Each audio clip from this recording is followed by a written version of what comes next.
Amém. Graças a Deus. Amado, sempre que eu tenho o privilégio de estar visitando uma congregação, né, uma comunidade, uma parte do corpo, especialmente numa celebração de aniversário, eu não tenho muita preocupação de trazer uma pregação. Aliás, eu acho que faz muito tempo que eu não prego mais. E Deus tem colocado no meu coração de trazer um testemunho,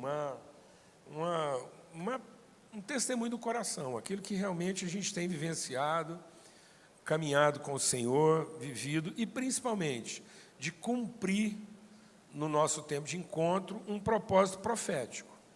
Trazer uma palavra que seja de fato profética para esse momento. É um aniversário, é um tempo da gente... essas comemorações, né? O que é a palavra aniversário? Né? Aquilo sobre o que o ano versa. Então, nós temos que entender a nossa história. Aniversário é tempo de você ir tendo uma consciência cada vez maior da sua identidade, da sua natureza, identidade e propósito. Natureza como essência, identidade como expressão e propósito como destino. Então, aquilo que de que substância a gente foi gerado, que forma essa substância encontra através de nós e qual o propósito que isso cumpre. Esse é o caráter, né, da vocação profética. Muitas vezes as pessoas pensam que o profeta é um adivinhador do futuro. Não é.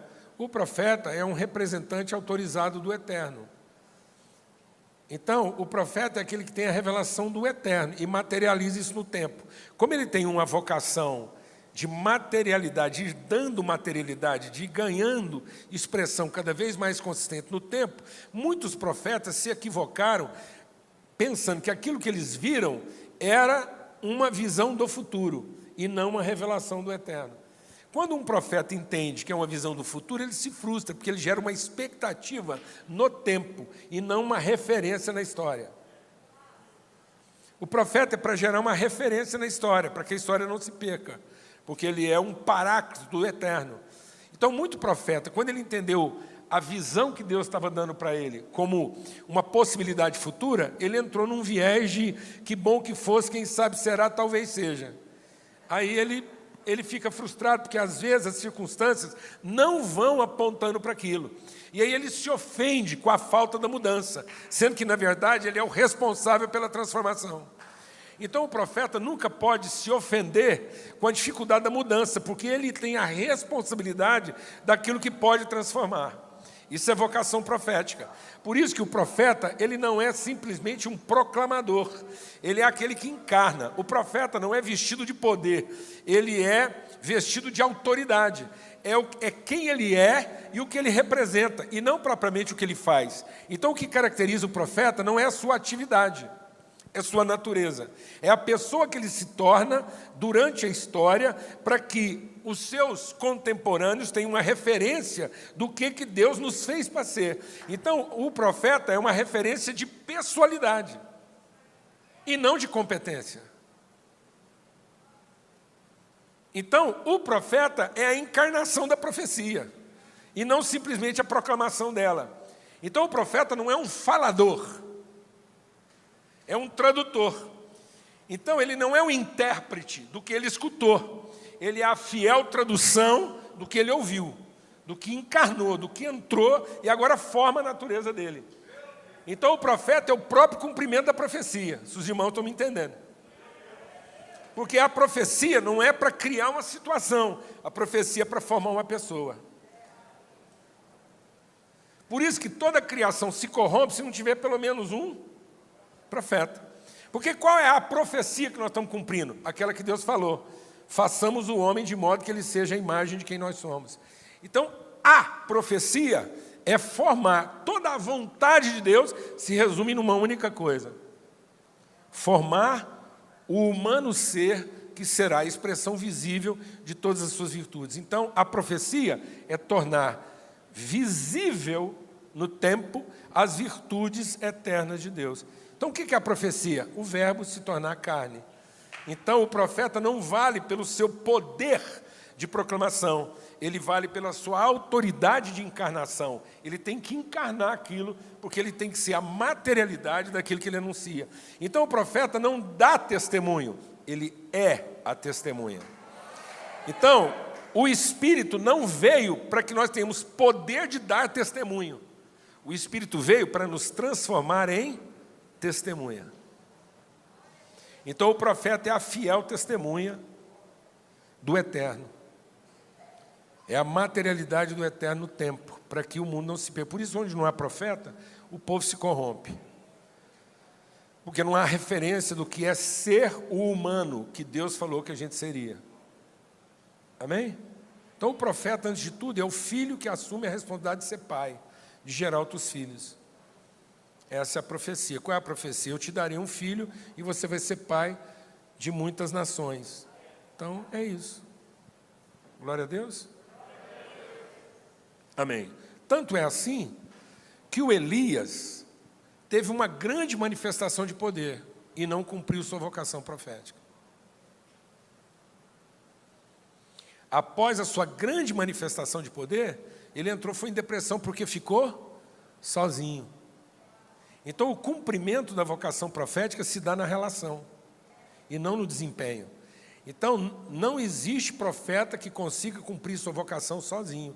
Aí o Elias teve uma grande manifestação de poder. Se alguém fizer descer fogo do céu em Bragança, vai causar um incêndio, uma grande mudança, um grande desconforto, mas não vai produzir transformação.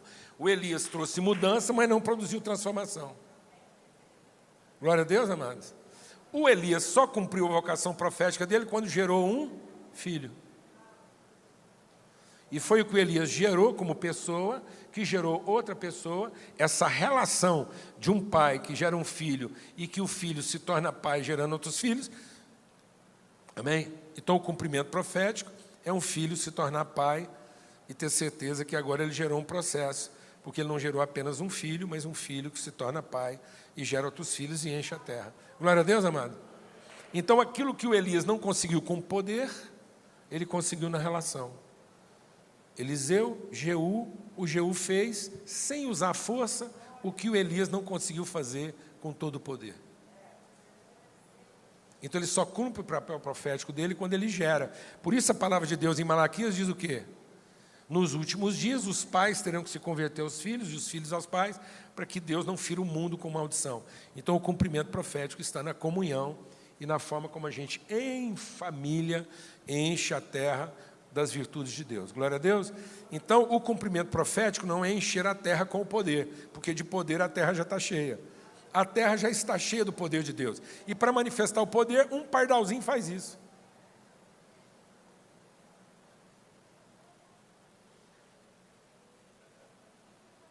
Amém, mano? Um pardal proclama o poder de Deus melhor do que a gente. Porque não tem que ensaiar, não tem crise se alguém está escutando. Pensa bem se todo líder de louvor fosse igual aos pardalzinhos. E todo pregador fosse igual ao papagaio, que fica falando lá, mas não está preocupado se alguém está escutando, se está entendendo, não tem crise de identidade, de rejeição, não tem que ensaiar. Meu Deus, uma canseira para ter que ensaiar, fazer uns negócios. Aí o cara fica magoado, porque o povo não foi, não prestou atenção, não bateu palma. Não, para encher de poder, Deus podia multiplicar os pardais, os papagaios, os lírios, estava tudo certo. Agora, essa tensão, esse estresse, você não tocou, não veio no ensaio, você não prestou atenção, o que eu estou fazendo? Ninguém reconhece. Isso aí já é uma crise de virtude. E esse é o nosso papel profético. Encher a terra com a glória e não com poder, porque de poder ela já está cheia. Então, a vocação profética da igreja é encher a terra com a glória de Deus, e isso através das relações. Oh, e não é que eles colocaram aqui o rolamento? Parabéns aí para o pessoal da técnica. Para quem não sabe, isso é um rolamento. É pena que eles colocaram, depois a gente vai melhorar isso aí, o rolamento com as esferas. Tá bom? Com os bearzinhos lá, as bolinhas do rolamento. Mas já está ótimo. Isso é um rolamento, para quem não sabe. Né? E o que tem a ver com a nossa palavra profética aqui? Sobre a Jesuscope, nesses 4 anos. Efésios, capítulo 4. Parece que Deus está querendo falar só em Efésios 4 aqui. Amém, irmãos? Posso ouvir um amém? Glória a Deus. Aliás, o livro de Efésios é o evangelho da igreja, o capítulo 4 é o seu texto magno, né, de vida de igreja. E aí, aqui em Efésios 4, diz assim: Família de Zuscope, em Bragança Paulista. Aliás, pausa. Rapaz, vocês moram numa cidade bonita e arrumada, hein? Pelo amor de Deus. Hã? Difícil mandar missionário daqui para outro lugar. Vocês vão ter que fazer uma oração de libertação aqui, de desapego, né? Porque aqui o cara vem e quer ficar, não vem? A Alana já achou. Então, Efésios 4 diz assim: como prisioneiro do Senhor, presta atenção que esse prisioneiro não é aprisionado. Quando ele está falando de prisioneiro, ele está falando de uma ligação de natureza da qual você não pode se livrar. Então, eu estou ligado. É como uma parte do corpo, que fora do corpo não é parte. Então, isso é uma ligação de natureza e não de circunstância. Não é um aprisionamento, é uma ligação que não pode ser desfeita. É um testemunho de natureza e identidade. Ou seja, eu só consigo saber quem eu de fato sou se eu souber que eu sou no Senhor. Não é nem com. Antes de ser com e para, tem que ser em. É o Espírito em, não é? É o Espírito testifica em. Amém, amados? Ele não testifica para, nem com, como quem está associado ou como quem dá um testemunho do lado de fora. Por isso que é fortalecidos, arraigados, fundados em amor. Sejamos fortalecidos no nosso homem interior, para desenvolvimento do nosso conhecimento de Deus, de modo que a gente possa conhecer a Deus de tal maneira até que a gente seja cheio da sua inteira plenitude. Então não é uma recuperação. Deus não recupera você de uma vida velha para uma vida diferente. Deus não está recuperando velhos homens, velhas mulheres e dando a oportunidade de você fazer tudo de novo de maneira diferente. É uma regeneração, é uma identidade, é uma natureza, é um entendimento, é um conhecimento de si mesmo que a gente não tinha. Amém? Eu estou aprisionado, eu estou ligado. Por isso mesmo, o que eu vou falar para vocês não é um pedido, é o que Paulo está falando, eu não vou pedir, não. Então, como isso é uma ligação de vida e de natureza, eu estou rogando. Esse rogo é uma orientação, não é uma sugestão. Vida com Deus não é uma alternativa nem uma escolha, é uma decisão. Tinha um cara viajando de avião. A aeromoça perguntou assim para ele: o senhor vai jantar? Ele falou assim: quais são as opções? Ela falou: sim ou não.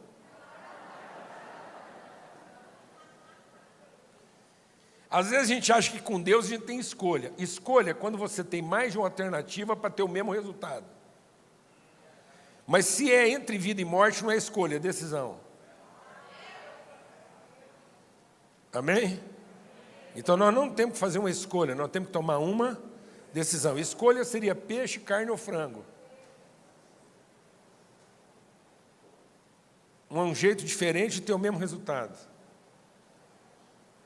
Amém?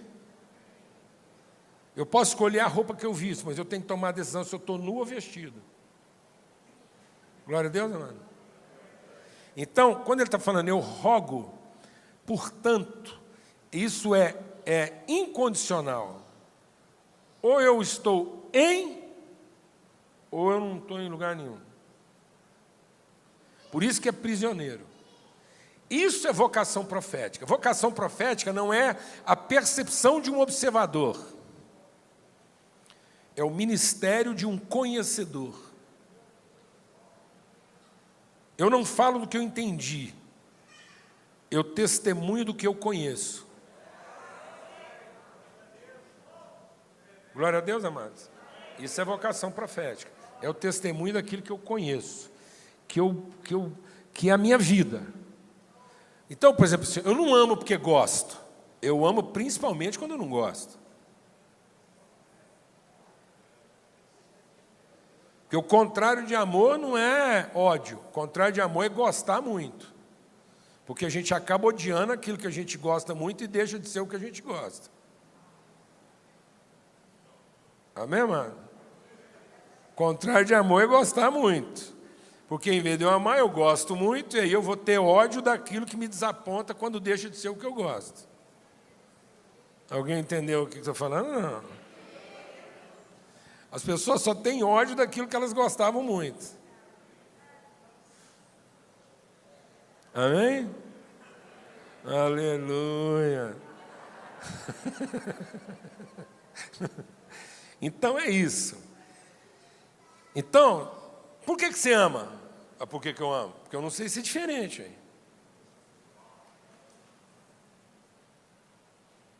Por que a gente está cumprindo uma vocação profética? Eu não sei ser outra coisa. Glória a Deus, amado. Esse é o prisioneiro, esse eu rogo.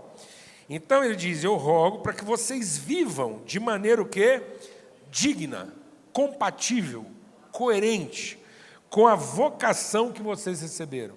Então, todo cumprimento profético é você viver de maneira coerente com a identidade, a natureza e o nome que Deus nos deu. E ele diz assim, sejam completamente humildes. Sabe o que é completamente humilde?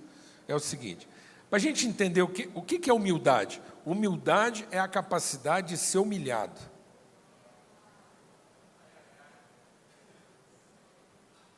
Amém? Então,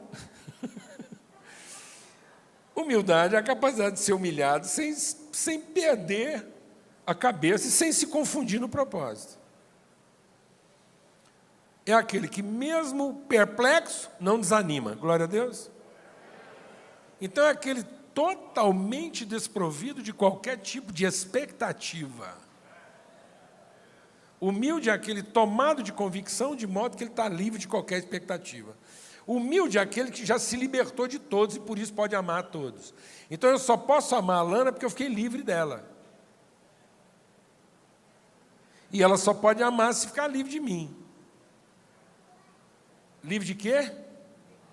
De qualquer expectativa, porque a expectativa vem da minha presunção de achar o que de fato eu mereço receber do outro. Então, toda a expectativa vem da presunção, toda a presunção vem de orgulho. Então, quanto mais orgulhoso eu sou, mais presunçoso eu sou, mais expectativa eu tenho, porque eu faço juízo de mérito. Por isso que bem-aventurados os miseráveis, porque os miseráveis estão livres de todos. Glória a Deus. Amém, irmãos?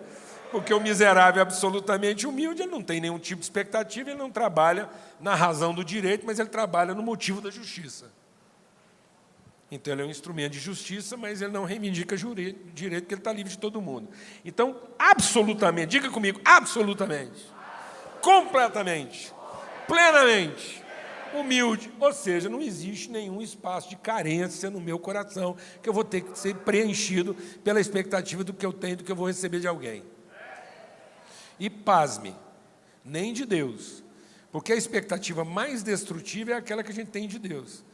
Porque é a que pode me causar o maior prejuízo. No fundo, a gente, ao ter amargura contra alguém, a gente acaba tendo raiva de Deus, a gente fica com raiva das pessoas porque não pode matar Deus que fez aquela pessoa e que não viu o prejuízo que ela me causou. Então, no fim, Caim matou Abel não porque estava com raiva de Abel, mas porque estava com raiva de Deus. Então, como a gente não pode matar Deus, acaba matando quem ele fez para mostrar a raiva que nós temos dele. Glória a Deus, amados. Então, é completamente, absolutamente, totalmente humildes. Agora, sendo humilde, dócil, gentil, bem educado. Glória a Deus, amado. Essas grosserias que nós estamos vendo aí, não combina com o Evangelho. Não combina com o Evangelho. A grosseria, a violência, a truculência. O humilde é manso. Por isso que é manso, humilde de espírito. O que é o manso? Não é o passivo, não é o indiferente. O manso é aquele que vai perseverando, depois que todo mundo cansa, ele continua. Glória a Deus. O manso é aquele que o cara obriga ele a andar 1 milha, ele anda 2. Aí o cara agora tem que andar a milha dele. Glória a Deus, amado. Você tem gás para andar 2 milhas, o cara acha que vai te matar na primeira, ou você que vai matar ele na segunda, entendeu? Os mansos herdarão a terra. Glória a Deus. Quem não é manso vai morrer de nervoso. Aí fica os mansos herdarão a terra. Amém? Porque ele é perseverante, ele é longânimo, ele é livre, ele é dócil, ele é inteiro, ele não está atrás de preencher carência. E ele diz assim: sejam então pacientes. Essa humildade, essa gentileza vai fazer com que você seja resiliente. Longo ânimo, você não se corrompe. Movimento contínuo. E ele diz o quê?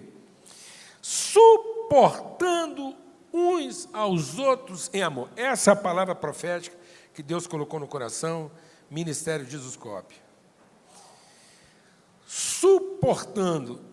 Desde que eu conheci vocês, eu tenho falado isso com o Douglas, sempre testemunhando. Às vezes eu sou até assim meio, eu atropelo, eu sei que tem hora que eu falo demais, mas é o seguinte, é porque a gente tem uma angústia em relação a essa nação. Uma angústia profética. Porque a palavra de Deus diz que os nossos filhos seriam profetas. E os profetas dessa nação, que são a nossa população jovem, estão sendo mortos. Porque a religiosidade mata os profetas. Quando Jesus olhou, ele diz: ó Jerusalém, que matas os profetas. Então nós estamos sendo sistematicamente destruídos no nosso potencial profético, na medida em que os nossos jovens estão sendo ensinados a pensar como escravos e não como filhos. A ser induzidos ao desempenho e não à responsabilidade, ao benefício e não ao compromisso, ao poder e não à autoridade. Isso mata o profeta. E o profeta que dá suporte. O profeta é o elemento sustentador, porque ele é a referência. Então ele tem uma carga de semente, ele é feito de uma semente incorruptível, e ele é a tipificação do que todo mundo pode ser. Cada um aqui é a tipificação materializada do que todo mundo à sua volta pode ser, como pessoa. Humilde, paciente, dócil e perseverante. Alguém que não retrocede, porque Deus não tem prazer naqueles que retrocedem. Então, Douglas, o ministério de Jesus Cop e essa plataforma que Deus está construindo para esse ministério, que é sem medida, aqui está a sustentação profética para tudo aquilo que Deus quer realizar. Então, há uma carga profética entre vocês aqui, no sentido de entender tudo que Deus está fazendo a partir dessa comunidade como suporte, como sustentação. Então, quando a palavra de Deus está usando o termo suporte aqui, por que do rolamento? Porque esse suporte aqui não é aquele que apoia. A palavra aqui, suporte, é aquele que alimenta o processo. Então você não é um apoiador do que está acontecendo. Você não é uma torcida. Você não é um elemento entusiástico passivo. Você é um elemento essencial proativo. Não adianta suas palavras de encorajamento se não houver proatividade de compromisso, de responsabilidade. Porque se nós tivermos um volume passivo de fãs, de torcida, isso drena o processo, não alimenta o processo. Isso faz com que as pessoas, que o ministério com vocação profética acabe se ocupando daquilo que não devia se ocupar. Entendeu? Por exemplo, hoje, muitas vezes, a gente está obrigando os jovens a fazer igreja boa para quem não precisa. Um crente arrumado, bem arrumado, precisa de igreja boa? Não, um crente bem arrumado aguenta um culto ruim e está tudo certo. Amém? Então nós não podemos continuar usando nossa capacidade profética, proativa, produtiva, para ficar alimentando a carência de quem já devia estar bem resolvido. Nós tínhamos que usar toda essa força no sentido de impulsionar os processos e não de ocupá-los. Quem está entendendo o que eu estou falando aqui, amado? Isso é suporte. Por isso que a palavra suporte aqui, em inglês, é o bear. Aliás, o tempo estou vendo ali que está dando, vou contar uma história para vocês. Cuidado com a língua. Uma vez eu fui pregar numa igreja e tem a palavra bear e beer. Bear é suporte, gerar, beer é urso e beer é cerveja. E eu fui pregar que o Davi enfrentou o gigante, porque antes ele matou o leão, o beer e o gigante. Aí eu estava pregando isso na Irlanda, quando acabou o culto, os homens tudo vieram me abraçar, foi isso mesmo, pastor. Para enfrentar o gigante, nós temos que matar uma beer primeiro. Amaram minha mensagem, fiquei famoso lá, o cara que pregava que para enfrentar o gigante tem que matar uma cerveja antes. Meu Deus, que misericórdia. Então, bear. O bear fruit. Então, esse suportando, presta atenção que isso aqui é muito forte para essa congregação, para esse povo que está aqui em Bragança. É o bear da mulher grávida, que bear o bebê. É o bear da árvore que bear o fruto. É todo o esforço de alimentar o processo para propiciar o fruto, a vida. Então, é uma agonia de entrega e não um desgaste de recebimento. Não é suportar como quem precisa de apoio, é suportar como quem dá condições para que o propósito aconteça. Então, não é o suportar no sentido de quem demanda energia, mas é o suportar no sentido de quem oferece e potencializa as condições. Por isso que é o bear do rolamento. O rolamento é um ball, por isso que eu falei das bolinhas, depois a gente vai ver a imagem. Lembra do rolamento com as bolinhas? Aquelas bolinhas é o ball, bearing. Então, o rolamento é um suporte ball bearing, porque aquelas bolinhas dão sustentação para que o movimento seja potencializado. É esse tipo de suporte que Deus está dizendo, que pessoas bem resolvidas, que têm o testemunho do Espírito, que não têm possibilidade de romper com o processo, porque eles estão ligados de natureza, eles não estão aprisionados a um sistema, mas eles estão ligados de natureza, por isso eles tomaram uma decisão de, esvaziados de qualquer expectativa, se entregarem a um processo contínuo de ser suporte e sustentação para que o propósito de Deus se cumpra e se revele. É esse nível de suporte. Então, o rolamento é uma unidade de apoio não estática. Pronto, está lá, ó, o ball bearing. Por quê? Está vendo? As bolinhas estão lá, e aí você tem um ponto de apoio não estático.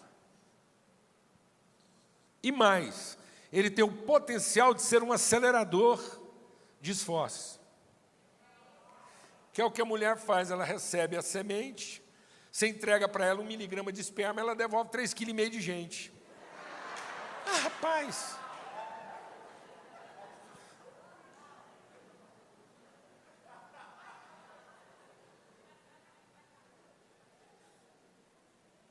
Você entendeu o que é suporte?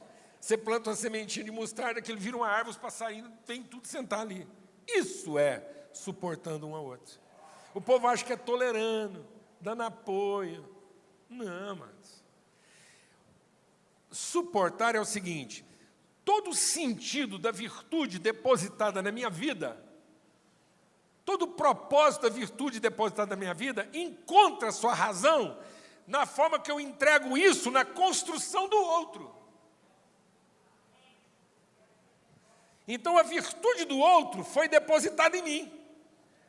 E a minha virtude foi depositada no outro, para gerar um processo dinâmico de economia circular em que nós nos promovemos mutuamente. Por isso que é bom e agradável que os irmãos vivam em comunhão, porque é no ambiente da comunhão que Deus dá à bênção sua devida ordem. O povo acha que Deus vai liberar a bênção na comunhão. Não. A bênção já foi dada. Na comunhão, ela encontra o seu sentido, porque ela é colocada no seu verdadeiro propósito, que é promover o outro. Dar sustentação para o outro. A bênção que Deus colocou na minha vida, na individualidade, ela se perde no seu propósito. Mas na comunhão, ela encontra o seu propósito, porque nós vamos dando suporte um ao outro, e isso vai gerando as expressões materializadas das virtudes de Deus. Glória a Deus, amado. Essa é a vocação desse ministério. Deus levantou vocês com um baita de um rolamento, de um ball bearing suporte.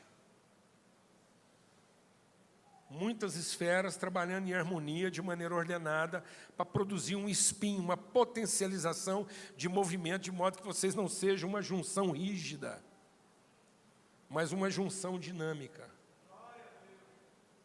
Muitos ministérios no Brasil estão se perdendo porque perderam a característica de movimento e mobilidade e potencialização e começaram a se enrijecer nas suas estruturas.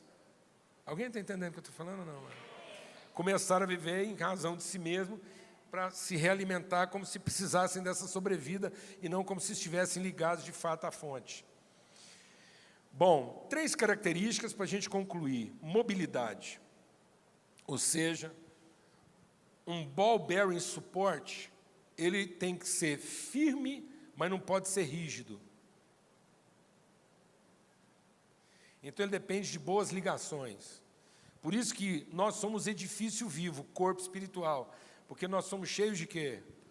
De movimento. Então, para cada movimento, para cada ball bearing, então, esse osso dá suporte para esse osso, que dá suporte para esse osso, de modo que é uma cadeia de uns suportando aos outros, para que cada um cumpra o seu propósito. E como isso é dinâmico e de movimento, em cada juntura eu tenho que ter boas ligações, porque se for isso rígido, isso arrebenta, mas não movimenta. Quem entendeu o que estou falando aqui? Amém? Então, nós temos que ter ligações firmes e não rígidas. Por isso que a lei nunca aperfeiçoou ninguém, porque a lei era uma estrutura rígida de ligação que não permitia movimento. Todo mundo que tentava movimentar na lei, quebrava e não era aperfeiçoado. Então, Deus levantou vocês não para um movimento de mudança, mas de transformação. A mudança, ela pode ser caracterizada com etapas rígidas e não conectadas. Mas a transformação implica numa história contínua de movimento e desenvolvimento. Glória a Deus, amado. Igreja de Jesuscope, invistam na mobilidade. E aí, para que haja mobilidade, tem que ter boas relações. Invistam nas relações. Assumam um compromisso uns com os outros e não apenas com a visão. Não sejam obreiros de uma visão, sejam amigos de um propósito. Porque é isso que vai suportar os tempos de tensão e vai garantir a mobilidade. Então, o rolamento, ele garante a mobilidade. Ele é um ponto de encontro que oferece sustentação, mas não impede o movimento. Quem está entendendo o que eu estou falando? Então, você não pode oferecer sustentação e, ao mesmo tempo, querer o quê? Impedir o movimento. Então, essa mobilidade faz com que o processo seja sempre o quê? Dinâmico. Por isso que o Espírito Santo tem essa característica do quê? Do dínamos, do pneuma. O Espírito Santo está entre nós exatamente para garantir o quê? O movimento. O Espírito de Deus se movia. E aí, 2 características essenciais que eu deixei por último para elas estarem juntas. Uma é a intensidade. Então, esse ponto de suporte, ele tem que ser intenso. Ele tem que ter força suficiente para aguentar a pressão. Ele não pode ser xoxo. Ele não pode ser bambo. Então, se você pegar quem mexe com máquina sabe, se você pegar um rolamento bambo, as esferas saem fora do lugar, aquilo engripa, não funciona. Então, ele tem que ter o quê? Consistência. Igreja de Jesuscope, além de mobilidade, vocês vão ter que trabalhar consistência, intensidade. Você não tem que saber muito, mas você tem que saber bem o que você sabe. Você tem que ser um representante pleno daquilo que você crê. Você não tem que ser uma fé extensa, que abranja todos os assuntos, mas você tem que ser uma fé intensa, que onde pegar em você, não cede. Você é um ponto de apoio seguro, firme. Glória a Deus, amados. Amém? Isso quer dizer que nós temos que ter alto poder de concentração. Aí você vai entender o que é o bearing process, né? O processo da gestação, da concepção. Como é que uma célula se multiplica? Os processos de multiplicação se dão primeiro por uma força centrípeta. Então, como é que os átomos funcionam e eu consigo ter desenvolvimento, multiplicação nuclear, celular, expansão? Nós estamos tendo multiplicação atômica, e não é uma fissão atômica. O que é uma bomba atômica? É você ir lá e ferir o processo de centrípedo, aquilo que mantém a coesão, a unidade, a ligação. O que aconteceu no Jardim do Éden, amados? Deixa eu falar. Não foi Hiroshima e Nagasaki a primeira bomba atômica.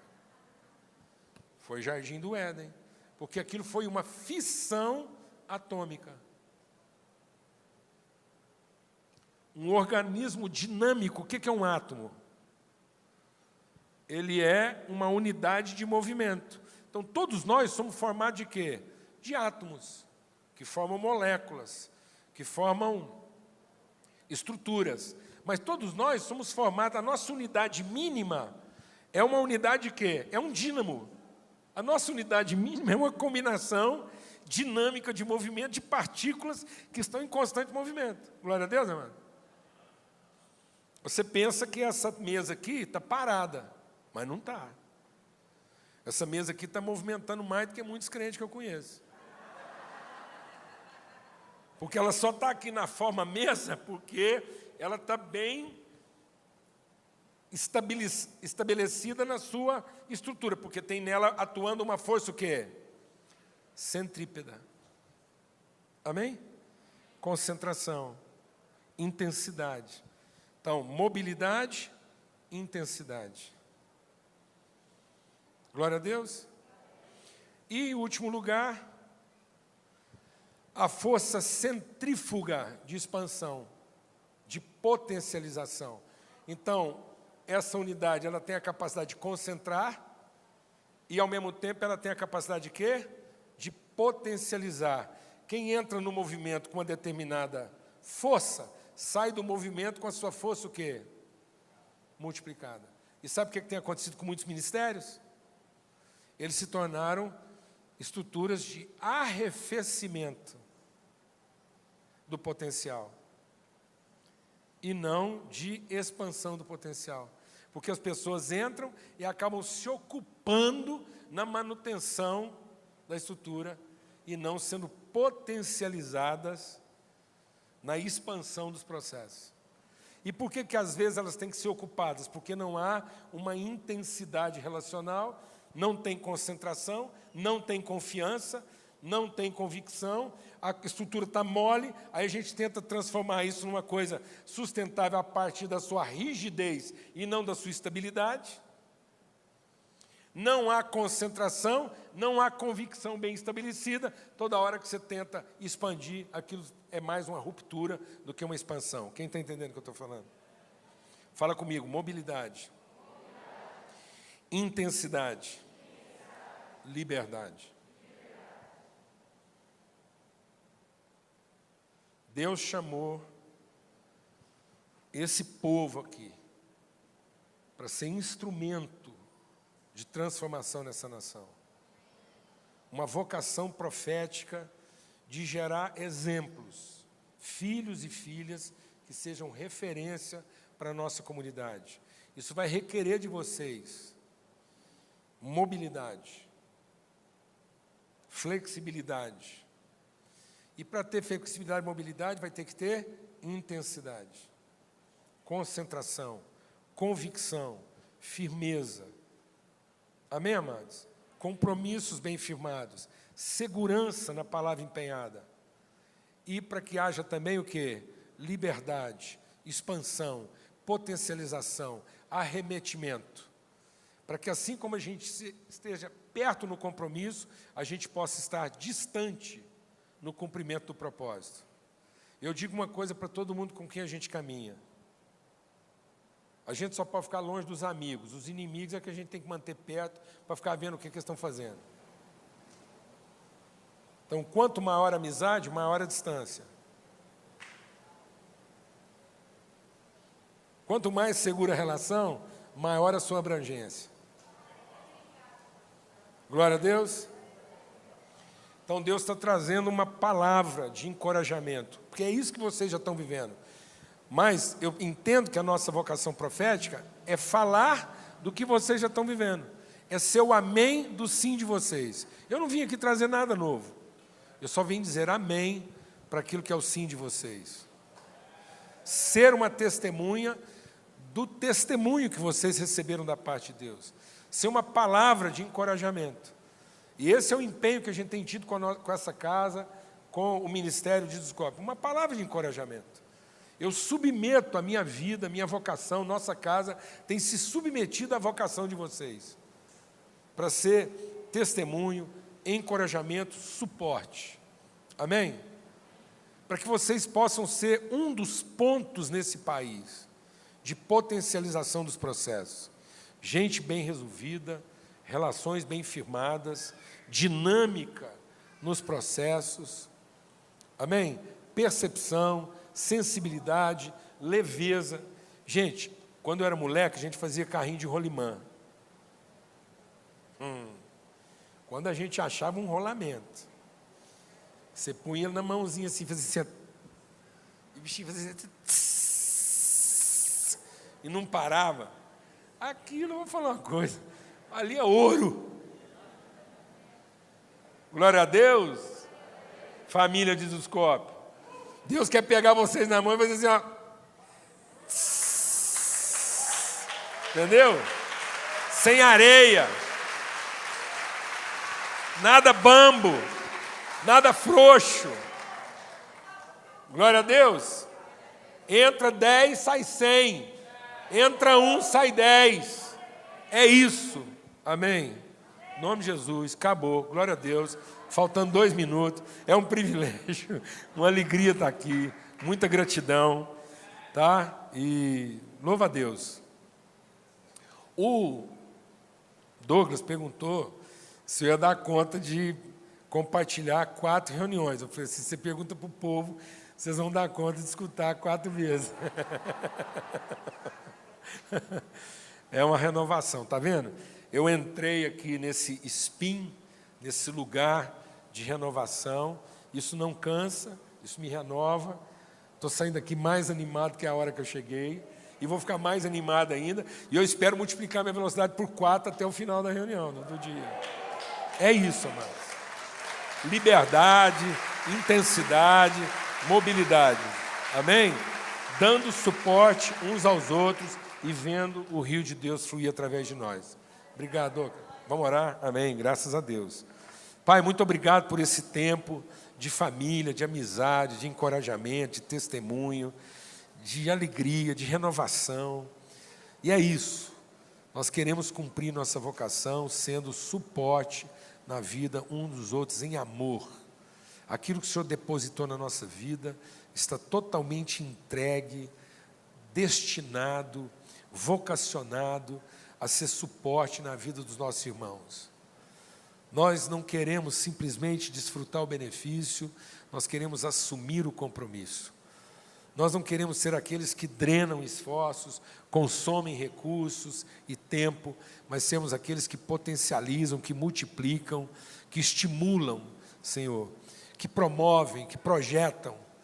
Ó Deus, de modo que nós entramos e saímos ainda mais fortalecidos, mais encorajados, porque não retemos. Que o Senhor derrame mesmo essa virtude, essa revelação profética desse povo que o Senhor levantou aqui em Bragança para ser suporte dos irmãos no Estado, no Brasil e no mundo, ó Pai. No nome de Cristo Jesus, o Senhor. Amém. Graças a Deus.